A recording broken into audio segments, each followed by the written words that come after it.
فيه يا ربي لك الحمد كما ينبغي لجلال وجهك وعظيم سلطانك لك الحمد بالإيمان لك الحمد بالإسلام لك الحمد بالقرآن ধর্মীয় জীবনে, সামাজিক জীবনে, রাষ্ট্রীয় জীবনে ঐক্যবদ্ধ থাকার গুরুত্ব, the importance of unity in our life. আমরা ঐক্যবদ্ধ থাকতে চাই কি চাই না? এই আপনাদের গলার আওয়াজ। চাই। আমরা ঐক্যবদ্ধ জীবন যাপন করতে চাই কি চাই না? চাই। এরপর ধর্মীয় অঙ্গনের যে লিডাররা, বিভিন্ন ধর্মের, শুধু মুসলিম না, সবাইকে ডেকেছেন, আমরা ঐক্যবদ্ধ হয়েছি। এটাকে বলে ন্যাশনাল ইউনিটি, জাতীয় ঐক্য। যে কোনো ধরনের কনস্পাইরেসি, ষড়যন্ত্র, আধিপত্যবাদ মোকাবেলায় জাতীয় ঐক্যের চেয়ে মোক্ষম হাতিয়ার আর নাই। আমাদের একটা প্রতিবেশী দেশ আছে, আমরা আমাদের দেশ নিয়ে যত ভাবি তারা তার চেয়ে বেশি ভাবে। কথা বুঝতেছেন না? আরো ভেঙে বলতে হবে। হ্যাঁ, আমরা আমাদের দেশ নিয়ে যত উদ্বিগ্ন, এদের আরো টেনশন বেশি। বলেন, আমাদের দেশে শান্তি আছে না নাই? আমরা হিন্দু মুসলিমে কখনো দাঙ্গা লাগে? আসতে বলেন কেন লাগে? ওদের পূজা পর্বণে আমাদের মাদ্রাসার ছেলেরা যে পাহারা দেয়, চিল্লায় বলেন ঠিক কিনা? আমাদের তাফসীর মাহফিলের সময় ওরা ডিস্টার্ব করে, ঢোল বাজায় না। ওদের পূজা পর্বণের সময় আমাদের তাফসীর মাহফিলের ডেট হলে আমরা চেঞ্জ করে দেই। সুবহানাল্লাহ, কি সাম্প্রদায়িক সম্প্রীতির রোল মডেল। আর ওই বাংলাদেশের ব্যাপারে তারা অনেক ডিস ইনফরমেশন ছড়াচ্ছিল। ভারতের অনেকগুলো গণমাধ্যম, আমি জেনারেলাইজ করবো না, আমাদের প্রতিবেশী দেশের সব গণমাধ্যমকে আমি দোষ দিতে চাই না, অনেকগুলো গণমাধ্যম তারা ডিস ইনফরমেশন শেয়ার করেছে। ডিস ইনফরমেশন আর মিস ইনফরমেশনের পার্থক্য আছে। মিস ইনফরমেশন না জেনে ভুল বুঝে একটা মিথ্যা বা ভুল তথ্য ছড়িয়ে দেয়া, এটা ক্ষমা আছে, এটা কি আছে। আর ডিস ইনফরমেশন মানে ইচ্ছা করে, প্ল্যান করে, ম্যাপ করে, ছক এঁকে মিথ্যা, গুজব, রটনা সোশ্যাল মিডিয়ায় ছড়ানো, এটা ক্ষমা আছে? আওয়াজ করে বলেন ক্ষমা আছে? ভারতের কিছু গণমাধ্যম তাই করেছে। আমরা ব্যতীত وكنتم على شفا حفرة من النار فأنقذكم منها كذلك يبين الله لكم آياته لعلكم تهتدون الله أكبر পড়েন আল্লাহ বললেন, ও গোলামেরা শোনো, ওয়াতাসিমু বিহাবলিল্লাহি জামিআ, ও আমার গোলামেরা সবাই মিলে আল্লাহর রশিকে আঁকড়ে ধরো। আল্লাহর রশি হলো ইসলাম, আল্লাহর রশি হলো কোরআন। আল্লাহ বললেন কোরআনকে আঁকড়ে ধরো, ইসলামকে আঁকড়ে ধরো। একা একা আঁকড়ে ধরলে চলবে না, জামিআ সবাই মিলে আঁকড়ে ধরো। এই আদেশটা আমাদের জন্য দান করেছেন কে? আল্লাহ তাআলার নির্দেশ।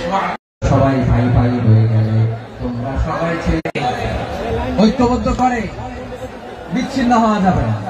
বিরোধ, বিচ্ছিন্নতা, মতানৈক্য এগুলো আমাদেরকে ধ্বংস করে, আমাদেরকে দুর্বল করে। আর আমাদের ঐক্যবদ্ধ প্রচেষ্টা আমাদেরকে বিজয়ের দিকে এক ধাপ এগিয়ে নেয়। চিল্লায় বলেন ঠিক কিনা? এজন্য আল্লাহ বললেন, ওয়াতাসিমু বিহাবলিল্লাহি জামিআ, তোমরা আল্লাহর রশিকে আঁকড়ে ধরো, তোমরা ঐক্যবদ্ধ জীবন যাপন করো, তোমরা বিচ্ছিন্ন হয়েও না। বিচ্ছিন্ন হয়ে ঐক্যবদ্ধ হলে সেখানে কল্যাণ আছে না নাই? মাইকে কি সমস্যা হয়েছে কোনো? এবার ঠিক আছে প্রিয় ভাইরা, শেষ করে দেই না? তাইলে শেষ করে দিব তো। গত 2 দিন আগে এসে বসে আছেন, আর আমি আসার 20 মিনিটের মধ্যে উঠে যাচ্ছেন কেন? আর সহ্য হচ্ছে না? আর পারতেছেন না? বসেন। যাদের টাকা আমাদের আগে যে সমস্ত জাতিগোষ্ঠী ধ্বংস হয়েছে বিভেদের কারণে হয়েছে, বিশ্বনবী বলেন বুখারীর বর্ণনা, ফাইন্নামা আহলাকাল্লাযীনা মিন ক্বাবলিকুম কাসরাতু মাসাইলিহিম ওয়া ইখতিলাফুহুম আলা আনবিয়াইহিম, তোমাদের আগে ইহুদি নাসারারা যারা ধ্বংস হয়েছে, আমার গজবে উপনীত হয়েছে, দুইটা কারণ ছিল। নাম্বার 1, কাসরাতুল মাসাইল, বেশি প্রশ্ন করতে, প্রয়োজনে অপ্রয়োজনে নবীর প্রশ্ন করে আটকাইতে চাইতো, এরকমটা কাজ ছিল না। 2 নম্বর কারণ ওয়াখতিলাফুহুম আলা আনবিয়াইহিম, ইখতিলাফ করার কারণে, বিভেদের কারণে, পারস্পরিক বিরোধে জড়ানোর কারণে তারা ধ্বংস হয়েছে। এখন বলেন, আমরা কি আল্লাহর গজব চাই? আমরাও কি তাদের মতো ধ্বংস হতে চাই?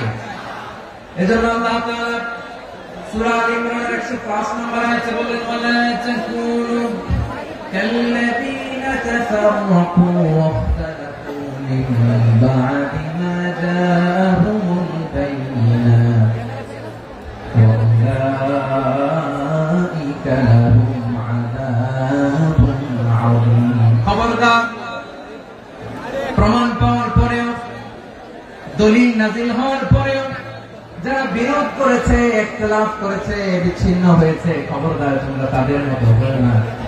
যদি তাদের মতো হও তাহলে জেনে রাখো, ওয়া উলাইকা লাহুম আযাবুন আযীম, তাদের জন্য আমি মরণান্তর শাস্তি প্রস্তুত করে রেখেছি। যারা বিচ্ছিন্ন হয়েছে, বিরোধ করেছে, তারা কারা? ইহুদি নাসারা। এই আয়াতের তাফসীরে কাল্লাযীনা তাফাররাকু ওয়াখতালাফু, যারা বিচ্ছিন্ন হয়েছে, বিরোধ করেছে, তারা কারা? মুফাসসিরিন ইকরাম বলেছেন তারা ইহুদি নাসারা। আওয়াজ করে বলুন তো, তারা কারা? ইহুদি নাসারা। বিষ্ণু ঈসা ইসলাম সুনানে আবু দাউদ এবং তিরমিজির হাদিসে বলেন, ইফতারাকাতিল ইয়াহুদু আলা 71 ফিরকা, ইহুদিরা 71 দল হয়েছে। ইখতিলাফ করতে করতে কয়জন? সবাই বলে নাই, কয়জন? 71। ওয়াফতারাকাতিন নাসারা আলা 72 ফিরকা, আর নাসারা হচ্ছে 72 দল। আওয়াজ করে বলুন তো, কয় দল? 72 দল। ওয়াসাতাফতারিকু হাদিহি উম্মাহ ইলা 73 ফিরকা, আর বিশ্বনবী আফসোস করে বলেন, আমার উম্মত হবে 73 দল। ইহুদি 71 দল, নাসারা 72 দল, আর আমার উম্মত বুঝে থাকলে আওয়াজ করে বলেন। বিষ্ণু বলেছেন, আমার উম্মত ভাগ হবে কয় দলে? 73 দল। কুল্লুহা ফিন্নার, সব জাহান্নামে যাবে, ইল্লা ওয়াহিদা, একটা দল ছাড়া। সাহাবারা বললেন, মান হিয়া ইয়া রাসূলুল্লাহ, সে নাজাত প্রাপ্ত জান্নাতি দল কোনটা? আপনি কি আমাদের বলবেন না? আপনি মেহেরবানি করে একটু বলে দেন তারা কারা।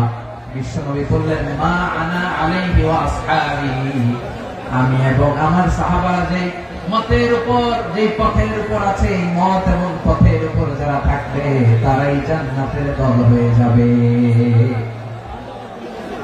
যারা আমার মত, আমার সাহাবীর মত এবং পথ অনুসরণ করবে তারাই জান্নাতে যাবে। তাহলে প্রিয় ভাইরা, আমরা কি আর ইখতিলাফ করব, কাদা ছোড়াছুড়ি করব? করবেন না যে বোঝাই তো যাচ্ছে দৃশ্য দেখে। ধাক্কাধাক্কি আপনারা করবেন না। আপনাদের এই যে আমলনামা তো আমার কাছে আছে। পেকুয়ার ভাইরা, এটা তো আমার ওয়ার্ম আপ প্রোগ্রাম। আমার বিভাগীয় প্রোগ্রাম হচ্ছে 8 বিভাগে 8টা। কয়টা? এটা কেন নিলাম? নেয়ামতুল্লাহ নিজামীর জ্বালা থেকে বাঁচার জন্য। ওর জ্বালা তো নেই, পারে না মালয়েশিয়া থেকে আমরা টেনে নিয়ে আসি, চার্টার ফ্লাইট ভাড়া করে পারে না নিয়ে আসি। এমন কোন মাধ্যম নাই, এমন কোন ওয়ে নাই, সে ধরে নাই। আর তার কাছে আমার কাছে তার দাবিও আছে, কারণ এর আগে 2-3 বার আসার কথা ছিল, কয়েকবার এসে এসে ফিরে গেছি, অনুমতি হয় নাই। এখন দাবার গতি পাল্টে গেছে, দাবার গতি পাল্টে গেছে। এক মাঘে শীত যায় না, কিন্তু আমরা স্মরণে রাখি না, ভুলে যাই। এটাই বড় আফসোস প্রিয় ভাইয়া। তো এটা ওয়ার্ম আপ প্রোগ্রাম, এটা ওয়ার্ম আপ উদ্বোধনী প্রোগ্রাম, বিভাগীয় প্রোগ্রাম জানুয়ারি থেকে শুরু। তো যা যা করছেন আমার সাথে পেকুয়াতে সব কিন্তু বয়ান দিব, ওই জায়গায় সব বলে দিব পেকুয়াবাসী কি করছে। আমি তো ভাবছি পেকুয়ার জেন জি, জেনারেশন জি আমাকে এমন ভাবে রিসিভ করবে, আমার কোনো ব্যাগ পেতে হবে না, কষ্ট পেতে হবে না। আমাকে স্মার্টলি তারা স্টেজে রিসিভ করবে, স্মার্টলি তারা সেফ এন্ট্রি, সেফ এক্সিট দিবে। বাস্তবে তো উল্টা, একেবারে উল্টা। আমি জানি জায়গা নাই, রেডি আছে। আমি জানি যে ধারণ ক্ষমতা অনেক বেশি লোক হয়ে গেছে, এটা আমি জানি। ভালোবাসা কোনো আইন কানুন দিয়ে মাপা যায় না, এটা আমি জানি। এটা যে ভালোবাসার বহিঃপ্রকাশ, এটাও আমি বুঝি। ভালোবাসাকে আটকায় রাখা যায় না।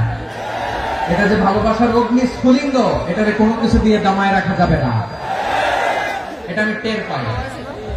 এজন্যই মনকে বুঝতে যেটা ভালোবাসা, মেহেরবানি করে অল্প কয়েকটা মিনিট একটু সুশৃঙ্খল আমার সাথে থাকতে হবে, আল্লাহর ওয়াস্তে, আল্লাহর ওয়াস্তে। প্রিয় ভাই, তাহলে আমরা ঐক্যবদ্ধ জীবনযাপন করতে চাই, ঠিক কিনা বলেন? এবার বলেন ঐক্যের ভিত্তি কি? আমরা যে ঐক্যবদ্ধ হব কিভাবে? সবাই বলে ঐক্য চাই, ঐক্যবদ্ধ হতে চাই, ঐক্যের ভিত্তি কি বলেন? ঐক্যের ভিত্তি হচ্ছে তাওহীদ। আওয়াজ করে বলতে হবে সবাই, ঐক্যের ভিত্তি কি? যেই বলবে লা ইলাহা ইল্লাল্লাহ, ও আমার ভাই, তার জন্য আমার হৃদয়ে দরদ, মায়া মাখা দরদ, ভালোবাসা আছে না নাই? আছে। তাওহীদ, এই মুসলিম উম্মাহ ঐক্যের ভিত্তি তাওহীদ। পেকুয়ার ভাইরা মনে রাখেন, মেসেজগুলো মনে রাখেন। মুসলিম উম্মাহ ইউনিটি, ঐক্য, এটার ভিত্তি হচ্ছে তাওহীদ। যেই পড়বে লা ইলাহা ইল্লাল্লাহ, সে আমার কি? এজন্য বিশ্বনবী বলেন, মান ক্বালা লা ইলাহা ইল্লাল্লাহ, যে ব্যক্তি বলবে লা ইলাহা ইল্লাল্লাহ মুখলিসান মিন কলবিহি, অন্তর থেকে যে পড়বে লা ইলাহা ইল্লাল্লাহ, দাখালাল জান্নাহ, সে জান্নাতি হয়ে যাবে। সুবহানাল্লাহ। যেই পড়বে লা ইলাহা ইল্লাল্লাহ, সে কই যাবে? জান্নাতি হয়ে যাবে। এখন আমার সব ভাই যারা লা ইলাহা পড়ছে জান্নাতে যাক, চাই কি চাই না? নাকি আপনি শুধু একাই জান্নাতে যেতে চান? একাই যেতে চান? জান্নাতে একা আমি যাব না তো ভাই, তোমাকেও জান্নাতে দলে নিতে চাই। সবাই বলেন, জান্নাতে একা আমি যাব না তো ভাই, তোমাকেও জান্নাতে দলে নিতে চাই। আমাদের জান্নাতের দল ভারী হোক, আমরা চাই কি চাই না? যেই বলবে লা ইলাহা ইল্লাল্লাহ, ওই আমার ভাই, সে জান্নাতে যাক, এটাও আমি চাই, ঠিক কিনা? নাকি সবাই জাহান্নামে পাঠাই, খালি আপনি জান্নাতে ঢুকেন? আচ্ছা বলেন, সব গেছে জাহান্নামে, আপনি একা জান্নাতে, ওই জান্নাতে ভালো লাগবে আপনার? আকল খাটান। সব জাহান্নামে গেছে, যান। এ কাফের, ও জালেম, ও নাস্তিক, সব গেছে জাহান্নামে, আপনি একা জান্নাতে, ওই জান্নাতে ভালো লাগবে? জান্নাতে আমি একা যেতে চাই না, আমার জান্নাতের দলকে আমি ভারী করতে চাই। চিল্লায় বলো ঠিক কিনা? যারাই বলবে লা ইলাহা ইল্লাল্লাহ, তারা আমার ভাই। বিশ্বনবী এই কথাটার আরো চমৎকার ব্যাখ্যা করেছেন। তিনি বলেন, মান সাল্লা সালাতানা ওয়াস্তাকবালা কিবলাতানা ওয়া আকালা যাবিহাতানা ফাযালিকাল মুসলিম লাহু যিম্মাতুল্লাহি ওয়া যিম্মাতু রাসূলিহি ফালা তুখফিরুল্লাহ ফি যিম্মাতিহি। বিশ্বনবী তিনটা ক্রাইটেরিয়া শুনিয়ে দিলেন। তিনি বললেন, মান সাল্লা সালাতানা, যে ব্যক্তি আমাদের মতো নামাজ পড়ে, ওয়াস্তাকবালা কিবলাতানা, আমাদের কিবলারে কিবলা মানে, ওয়া আকালা যাবিহাতানা, আমাদের জবাই করা পশু খায়, ফাযালিকাল মুসলিম, সেই মুসলমান। সুবহানাল্লাহ। আমার মতো নামাজ পড়ে মানে কি? তার ডিভাইন অ্যাক্টিভিটি আমার মতো, তার ইবাদতের সিস্টেম আমাদের মতো। ওয়াস্তাকবালা কিবলাতানা মানে কি? আমার যে ডাইরেকশন, তারও একই direction, to the direction of কাবা। আল্লাহু আকবার। কাবার দিকে হয়ে সে নামাজ পড়ে। আমার ডাইরেকশন, তার ডাইরেকশন, আমার ডেস্টিনেশন, তার ডেস্টিনেশন এক। ওয়া আকালা যাবিহাতানা, আমার জবাই করা পশু খায়, সেই মুসলিম। সেই মুসলিম লাহু যিম্মাতুল্লাহি ওয়া যিম্মাতু রাসূলিহি, তার জন্য রয়েছে আল্লাহর জিম্মা, রাসূলের জিম্মা। ফালা তুখফিরুল্লাহ ফি যিম্মাতিহি, আল্লাহর জিম্মাদারির তোমরা খেয়ানত করো না। তার মানে তোমার মুসলিম বাইরে অমুসলিম বলো না, তার জান মালের কোনো ক্ষতি তুমি করতে পারবা না। সুবহানাল্লাহ। তাহলে ঐক্যের ভিত্তি বিশ্বনবীর কথা থেকে, মুখনিসৃত পবিত্র কথা থেকে আমরা পেলাম। আমার আঙ্গুলের দিকে তাকিয়ে আওয়াজ করে বলো পেকুয়ার ভাইয়েরা, ঐক্যের ভিত্তি কয়টা? আওয়াজ করে বলো কয়টা? ঐক্যের ভিত্তি হবে যে তাওহীদ, এটার ব্যাখ্যা তিনটা বলেছেন বিশ্বনবী। এক নম্বরে, যে আমাদের মতো নামাজ পড়ে, যে আমাদের কেবলারে কেবলা মানে, যে আমাদের জবাই করা পশু খায়, সেই মুসলিম। সেই কি? মুসলিম, সে আমার ভাই। তার সাথে আমার কোন বিরোধ আছে? কথা বলো পেকুয়ার ভাইরা, বিরোধ আছে? কোন বিরোধ নাই, কারণ আমরা এক উম্মাহ, আমরা সবাই এক উম্মাহ। সবাই আওয়াজ করে আমার সাথে বলেন তো, এক উম্মাহ। এগুলো মুখস্থ করতে হবে আমাদের। আওয়াজ করে সবাই বলো, কেউ বাকি থাকবে না, বলো এক উম্মাহ। রব্বুল আলামিন বলেন, ইন্না হাদিহি উম্মাতুকুম উম্মাতান ওয়াহিদাতান, ইন্না হাদিহি جعلتكم أمة واحدة فأنا ربكم فاعبدون নিশ্চয় তোমাদের এই উম্মাহ হচ্ছে এক উম্মত উম্মাতান ওয়াহিদা এক উম্মাহ আমি তোমাদের এক রব আমি এক আল্লাহর ইবাদত করো আমি ছাড়া কারো ইবাদত করো না আদেশটা কার তাহলে আমরা সবাই মিলে কয় উম্মাহ এই যে এই ভাই এই তোমরা যে ঢিলাঢিলি করতেছ আমি দেখতেছি না আমি বলছি না ও মারছে ওর দোষ হলে বলা যাবে না বলছি তোরা দেখাচ্ছ কেন তুমি তো আমার দিকে তাকাবা তোমার পানি মারলো আমার দিকে তাকাবা তোমার আঘাত করলো তুমি আমার দিকে তাকাবা তোমাদেরকে তো এই দায়িত্ব দিয়েছিলাম এদিকে কিয়ামত হয়ে যাবে কিন্তু ঘাড় নড়বে না আমি তো ওই অডিয়েন্স চাই তো ধাক্কাধাক্কি করলে হবে যখন জিজ্ঞেস করবো বাঘের মতো উত্তর দিবা বাকি সময় খরগোশের কানের মতো কান খাড়া করে আমার দিকে করবে রাজি আছো তাহলে আমরা সবাই এক উম্মাহ কয় উম্মাহ নাকি দুই উম্মাহ আওয়াজ করে বল কয় উম্মাহ এক উম্মাহ শুধু এক উম্মাহই না শুধু এক উম্মাহই না শুধু আমরাই না আমাদের সবার দিন একটা আওয়াজ করে বল কয়টা বিশ্বনবী বলেন আল আম্বিয়া ওয়া ইখওয়াতুল লিআল্লাহ নবীরা হচ্ছে বৈমাত্রেয় ভাইয়ের মতো উম্মাহাতুহুম শাত্তা ওয়া দীনুহুম ওয়াহিদ নবীরা হলো বৈমাত্রেয় ভাইয়ের মতো অর্থাৎ নবীদের মা ভিন্ন বাবা এক মানে নবীদের শরীয়ত ভিন্ন কিন্তু দিন একটা আমাদের দিন কয়টা আমাদের প্রভু এক নবীর উম্মাহ জীবন বিধানে ওই শিবানী কোরআন আমাদের প্রভু এক নবীর উম্মাহ জীবন বিধানে ওই শিবানী কোরআন তবে কেন এক নহে মুসলমান এক করিয়া হবান বাইতুল্লাহ আওয়াজ করে বলো আমাদের বাইতুল্লাহ কয়টা বাইতুল্লাহ মদিনা শরীফ ওহদ পাহাড়ে বদরের মাঝে একটা তো জীবন আর মরণ যে একটাই একসাথে মিলে মিশে একটাই প্রাণ তবে কেন এক নও হে মুসলমান এক করিয়া হবা সবাই মিলে আমাদের প্রভু